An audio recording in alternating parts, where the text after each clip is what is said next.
Two men turned 41 on the same day.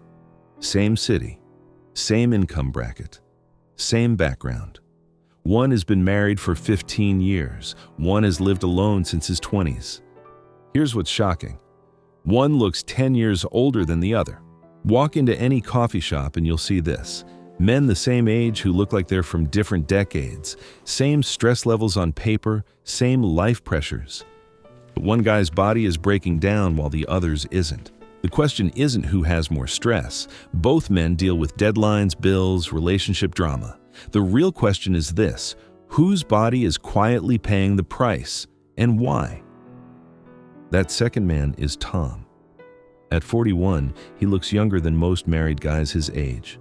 Clear skin, good posture, he sleeps well, moves well, his body isn't running on overdrive. But here's what most people get wrong about this. This isn't about being single versus married. This isn't about one lifestyle being better. This is about something much deeper, something that's slowly killing millions of men, and they don't even know it's happening.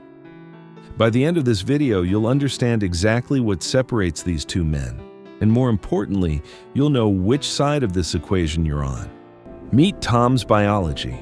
Tom doesn't live a perfect life. He has bills, deadlines, bad weeks like everyone else. His job stresses him out sometimes. He deals with difficult people. Money gets tight. But here's what his body is doing right now. His resting heart rate sits at 65 beats per minute, healthy range. His sleep. He falls asleep within 15 minutes and stays asleep for 7 to 8 hours. No 3 a.m. panic attacks. No lying awake replaying every conversation from the day. When he wakes up, he actually feels rested, not that groggy. I need 3 coffees feeling that most guys his age know. This isn't luck. This isn't genetics. This is biology responding to psychology. Here's a term you need to understand. Allostatic load. Sounds fancy, but it's simple. Every time you face stress, a fight with someone, money problems, feeling trapped, your body reacts. Your heart speeds up.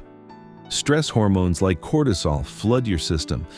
Your body goes into threat mode. That's normal.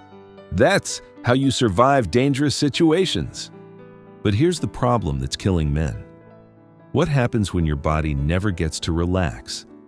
Think of allostatic load like a bar tab. Every unresolved stress adds to it. 1 drink, 2 drinks, 10 drinks. The bartender keeps track. The tab doesn't disappear just because you stop thinking about it. It sits there, accumulating interest. Eventually, someone has to pay, and your body is the one picking up the check. That bill shows up as broken sleep, a heart that never quite calms down, high blood pressure, headaches, a nervous system that can't find the off switch, cells that age faster than they should. Tom's tab is lower, not because his life is easier, but because his nervous system isn't stuck in a loop it can't escape. Now, here's what most people don't understand. Stress itself doesn't age you faster. Short bursts of stress? Your body handles those fine. That's what stress is designed for. What ages you is chronic stress. Specifically, stress that feels permanent. Stress your mind has labeled as no way out. Stress that your brain thinks will never end. So the question isn't how much stress Tom carries. It's how his brain interprets that stress. And that interpretation, whether he feels in control or completely trapped, makes all the difference between aging normally and aging fast. But to understand what Tom's avoiding, we need to look at what the other guy is carrying every single day. The psychology of feeling trapped. Let's call him Mike. Same age as Tom, same city, same paycheck, same educational background. Put them side by side? You'd guess there's a 10-year gap between them. Mike looks worn down, tired eyes, tense shoulders, the kind of exhaustion that sleep doesn't fix. Mike isn't lazy. He isn't weak. He works 50-hour weeks and shows up every day. He coaches his kids' soccer team. He helps his neighbors. By most measures, he's doing everything right. So what's happening inside his body that isn't happening to Tom? Start here. Mike doesn't just have a life. he has roles, 3 of them running at the same time with no off switch: provider, father, husband. Each role has its own demands. Each role has its own way to fail. And every single day, he's trying to be all 3 at once with conflicting requirements. Work late to make more money for the family? You're a bad father who's never home. Leave work early for your kid's baseball game? You're not providing enough financial security. Want to be emotionally available to your wife? You're exhausted and have nothing left to give. Need space to recharge your batteries? You're being selfish and not putting family first. You can't win. No matter what choice you make, you're failing at something. This is what psychologists call role strain. When you hold multiple roles that pull in different directions, the pressure doesn't just add up. It multiplies. It compounds. It's not that he has too much to do. Plenty of people are busy. It's that he doesn't know which version of himself to be from moment to moment. The provider who works overtime? Or the father who's present for dinner? The emotionally supportive husband? Or the guy who's running on empty and needs to shut down for an hour? And here's the killer part. That internal conflict doesn't stay in his head. It moves directly into his body. But here's what really matters. And this changes everything about how we think about stress and aging. Your body doesn't respond to events. It responds to how your brain interprets those events. 2 men can face the exact same situation. One sees a challenge he can handle. The other sees a trap he can't escape. Their bodies will react completely differently, not because the situation is different, but because the interpretation is. Mike isn't stressed because he's married. He's stressed because he feels trapped in a system where every choice leads to failure. When your mind labels a situation as no escape, when it decides there's no choice, no exit, no version where things actually change, your threat response kicks in and stays on. Stress hormones stay high, heart rate stays elevated, your nervous system gets stuck in permanent alert mode. Here's the crazy part. His body can't tell the difference between a lion chasing him and a mortgage payment he can't see a way out of. Both look like mortal danger. Both trigger the exact same biological response. And the cruelest part? Mike might not even consciously feel trapped. If you asked him, he might say his life is good. He might mean it. But underneath that conscious layer, his nervous system is running a different calculation. One based on how much real control he actually feels over his own direction. Loss of autonomy is one of the biggest stress triggers for men. Not stress itself, the feeling that the stress is permanent, that the roles are fixed, that this is just how life is now and it's never going to change. Tom doesn't have that loop running. His stress exists, but his brain hasn't labeled it as inescapable. But there's another layer Mike is carrying. Something he's almost certainly not talking to anyone about. And that silence has a biological cost that builds up over years. The silence tax. Here's something nobody talks about enough. Men are trained, not by weakness, but by decades of social conditioning, to suppress emotional distress, to absorb it, to keep moving without processing it. Suck it up. Be a man. Don't be emotional. Just handle it. We've all heard these messages our entire lives. Mike feels the weight of his roles crushing him. He feels the constant tension in his marriage. He feels the gap between who he's supposed to be and who he actually is on a Tuesday night when he's exhausted and 3 people still need something from him. He feels the frustration when his wife criticizes how he loaded the dishwasher. He feels the guilt when he misses another school event for work. He feels the panic when he looks at the credit card bills and realizes he's falling behind. He feels all of it. He just doesn't say it to anyone. And here's what that costs him biologically. Holding an emotional stress doesn't eliminate it. It extends it. It makes it last longer. When you don't express distress, stress hormones stay elevated for hours instead of minutes. Your nervous system doesn't get the signal that the threat is over. It keeps running the alert system in the background, not loudly, quietly, like a computer fan that never stops humming. Think of it this way. Expressing distress is how your body closes the stress loop. It's a biological signal that says, acknowledged, processed, moving on. When that signal never comes, the loop stays open. And an open loop is a body that never fully rests, but emotional suppression is only part of it. The other part is even more expensive for your health: rumination. This is what happens when your mind becomes a broken record, replaying every argument you had, rehearsing the fights you haven't had yet, running background calculations on every unresolved tension in your relationship. Mike doesn't choose to do this. It just runs automatically. He doesn't decide to lie awake at 3 a.m. thinking about the comment his wife made at dinner. His brain is still trying to solve problems he hasn't even admitted he has, still running threat assessments on conversations that haven't happened yet, still trying to find the perfect thing to say that will make everything okay. Here's what's happening in his body during these mental loops. His heart rate stays elevated, his breathing stays shallow, stress hormones keep circulating even though he's lying in bed trying to sleep. That's not insomnia. That's a nervous system that hasn't been given permission to stand down. The research on this is clear. Men who ruminate about relationship conflicts show measurably higher cortisol levels, even during rest periods. Heart rate variability drops, sleep architecture gets fragmented, less deep sleep, more shallow cycling, more micro-awakenings. His body is technically resting, but it isn't recovering. It's like leaving your car engine running all night in the driveway. Over months, that adds to the biological tab. Over years, it shows up in the mirror as premature aging.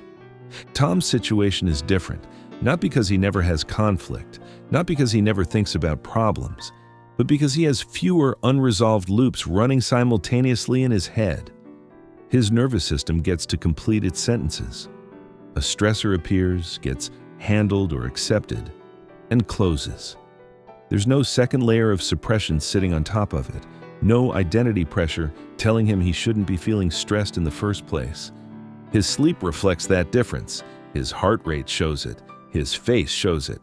Now, this doesn't mean Tom has it all figured out, and it doesn't mean Mike is doing something wrong. Mike is responding exactly how most men are taught to respond: absorb everything, suppress the emotional response, keep going no matter what. The problem isn't the man, it's the pattern. And that pattern has a biological cost that accumulates silently over time, like interest on a debt you forgot you had. But here's where it gets complicated, because the research doesn't say single men always age better, not even close. When relationships actually protect you. But here's where the story gets complicated, because the research doesn't say single men always age better, not even close. Here's what the science actually shows. Men in high-quality, secure relationships live longer. They recover from illness faster. They show lower stress hormone levels than single men. Their immune systems work better.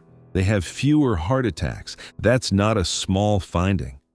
That's decades of research from Harvard, Stanford, and major medical centers pointing the same direction. So if Tom looks younger, it's not because being single is some kind of magic bullet. It's because something specific is missing from Mike's relationship. That something is perceived safety. This is basic attachment psychology. When you feel genuinely safe with another person, not just living together, not just coexisting, but actually safe, your nervous system stops constantly scanning for danger. It downregulates. The threat assessment that runs constantly in the background gets quieter. Your body shifts out of defense mode and into something closer to rest and recovery. That's not dependence. That's co-regulation. And biologically, it's incredibly powerful. Secure attachment lowers cortisol reactivity. It improves sleep architecture, more deep sleep, less fragmented cycling. It stabilizes heart rate variability.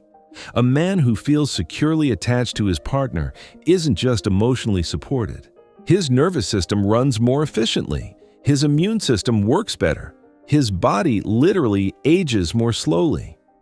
But here's the key variable that changes everything: the quality of the relationship, filtered through how safe the man actually feels inside it. A high-conflict relationship doesn't provide that safety. It completely removes it. When you're constantly bracing for the next argument, when you're walking on eggshells, managing the emotional temperature of your house, when you feel like you have to perform a version of yourself to keep the peace, your nervous system isn't down-regulating. It's on high alert. The relationship isn't reducing your biological stress load. It's adding massive amounts to it. Think about Mike's daily reality. He comes home from work already tired. But instead of relaxing, he has to immediately assess the emotional climate. Is she upset about something? Did he forget to do something? Is tonight going to be peaceful, or is there going to be tension? His body doesn't get to rest. It goes from work stress directly into relationship stress with no buffer zone. A genuinely single man who's content with his life, who has strong friendships, a clear direction, no chronic loneliness eating at him, may carry significantly less biological stress than a married man trapped in a relationship that keeps his threat response permanently activated. The research backs this up. Men in high-conflict marriages show worse health outcomes than men who are divorced or never married. Their stress hormone levels are consistently higher. Their sleep is worse. They age faster. So the variable was never relationship status. It never was. The variable is perceived safety. Does this man feel like his environment, his relationship, his home, his daily life is a place where he can genuinely lower his guard? Or does he feel like he has to stay ready for the next conflict, the next criticism, the next emotional landmine? And this connects directly to something deeper that separates Tom from the version of Tom who would age faster. The variable that actually matters. Tom isn't aging well because he's single. That's missing the point entirely. He's aging well because he hasn't handed over his sense of self to his circumstances. His identity isn't built entirely on what he provides, who depends on him, or whether he's meeting some role's definition of success.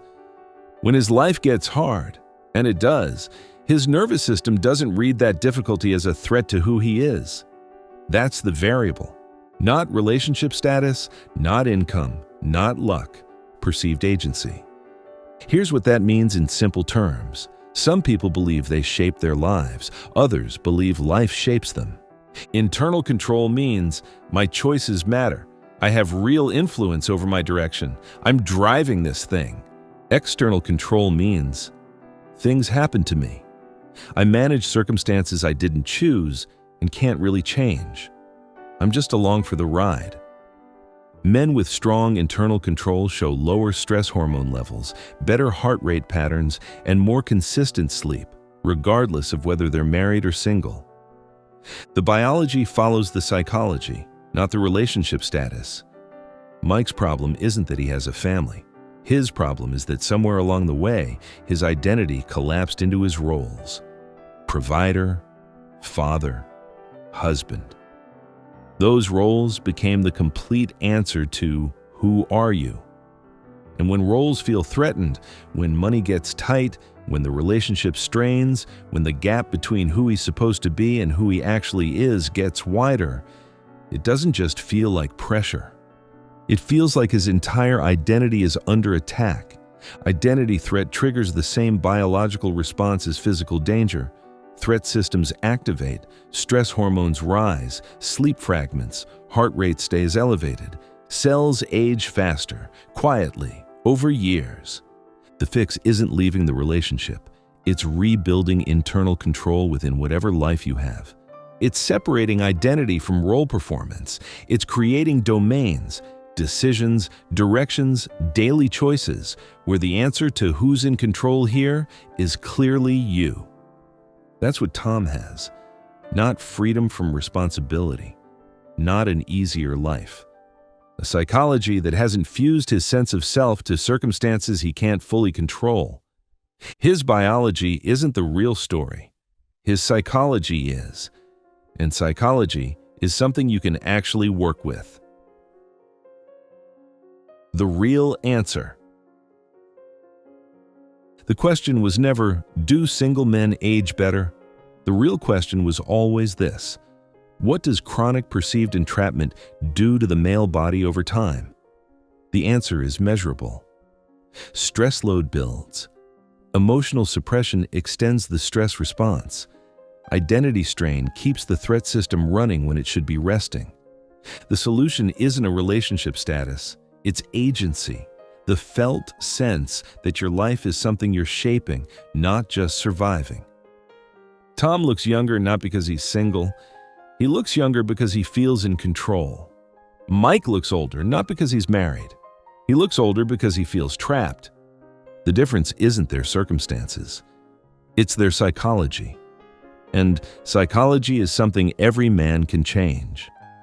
If this framework shifted something for you, hit subscribe. Every week we break down psychology in plain language so you can actually use it.